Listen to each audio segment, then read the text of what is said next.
मेहरुन्निसा अब तलाकशुदा हैं, अकेली, क्योंकि पति के पास लौटने के लिए हलाला से इनकार कर दिया। वे कहती है बहुत प्यार करने का दावा करने वाला जो शौहर मुझे हरदम पर्दे में रखता, उसे अंदाजा ही नहीं था कि उसकी वजह से मैं अपने घर में ही बेपर्दा हो चुकी थी। सालों तक वहाँ टिकी रही, जहाँ एक नहीं दो रेपिस्ट रहते थे। सजा दिलवाना या गुस्सा दिखाना दूर, मुझे उन्हें इज्जत देनी थी। इस रिपोर्ट में कोई तस्वीर नहीं, न कोई सनसनीखेज खुलासा है, न चटखारेदार खबर। यहाँ सिर्फ एक औरत है, और है एक शब्द हलाला। वही हलाला जिसके नाम पर सोशल मीडिया पर चुटकुले और भद्दी तस्वीरें दिख जाती हैं। पढ़ी लिखी मेहरुन्निसा फोन पार से सधे हुए लहजे में कहती है, ये एक ऐसा रेप है जिसमें औरत को चीखने या रो सकने तक की छूट नहीं।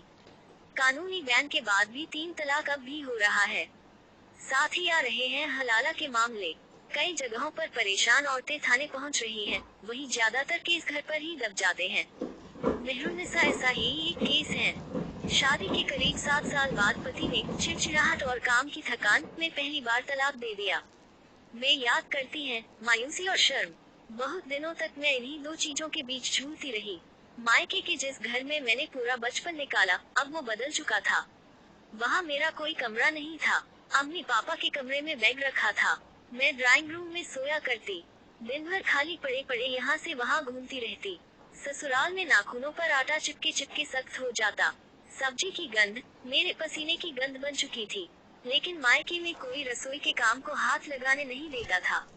हर कोई बार बार याद दिलाता रहा कि भले लौट आई, लेकिन ये घर मेरा अपना नहीं।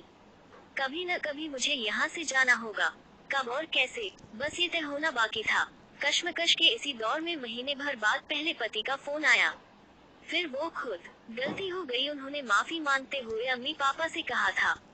साथ ही ये कि वो मुझे वापस ले जाना चाहते हैं। रूठे हुए दामाद की जमकर खातिर हुई। मैं सारा दिन अम्मी के कमरे में बंद रही। अब वो गैर मर्द थे, जिनके सामने जाना हराम था। धीरे से उन्होंने एक और बात जोड़ी। वे मुझसे दोबारा शादी कर सके, इसके लिए जरूरी है कि पहले मेरा हलाला हो। यानी किसी दूसरे से शादी और फिर तलाक। यहाँ आने से पहले वे सारी पड़ताल कर आए थे। फोन पर मेहरुन्निसा थम ठहर कर बता रही हैं, आवाज में कयामत के बाद अकेले बाकी रहने जैसी उदासी। हलाला किसके साथ हो, कई ऑप्शन थे। 8वीं ग्रेजुएट मेहरुन्निसा हिंदी अंग्रेजी उर्दू मिलाकर बात करती हैं। दूर पास की किसी मस्जिद के मौलवी से लेकर रिश्तेदार तक। आखिरकार ससुर के नाम पर ठप्पा लगा। घर की इज्जत घर में ही रहेगी, मुझे बताया गया। बाद में पति ने दूसरा कारण गिनाया, पैसे भी बचे, वरना मौलवी काफी मुंह खोल रहा था। मतलब मिलने आने से पहले वो पैसों तक का हिसाब कर चुके थे। निकाह हलाला एक पूरी की पूरी फैक्ट्री बन चुकी। मौलवी इसके मालिक हैं। करीब 18 साल पहले लंदन में एक अंडरकवर स्टिंग के दौरान पता लगा था कि 3 तलाक के बाद मौलवी हलाला करते हैं। इसके लिए बाकायदा एक फीस तय होती है। लंदन से बाहरी इलाकों में रकम घट जाती है। भारत में भी कई रिपोर्ट्स आई, जिसमें मौलवियों ने माना कि वे निकाह हलाला में पीड़ितों की मदद करते हैं। भारतीय मुस्लिम महिला आंदोलन एक एनजीओ है, जो मुस्लिम महिलाओं के हक में काम करता है। इसकी महाराष्ट्र कन्वेयर खातून शेख कहती हैं, हमने खुद एक टीम बनाकर तहकीकात की थी। जोगेश्वरी में एक काजी साहब के पास पहुँचे। हम में से ही एक महिला तलाकशुदा बता दी गई, जिसे हलाला के लिए शादी करनी थी। काजी इसके लिए तैयार हो गए, लेकिन फीस तगड़ी बताई। अगर तुरंत छुटकारा चाहिए तो पैसे ज्यादा लगेंगे। इसके बाद 3 महीने इद्दत और फिर शादी। सब कुछ फटाफट हो जाएगा और किसी को पता भी नहीं लगेगा।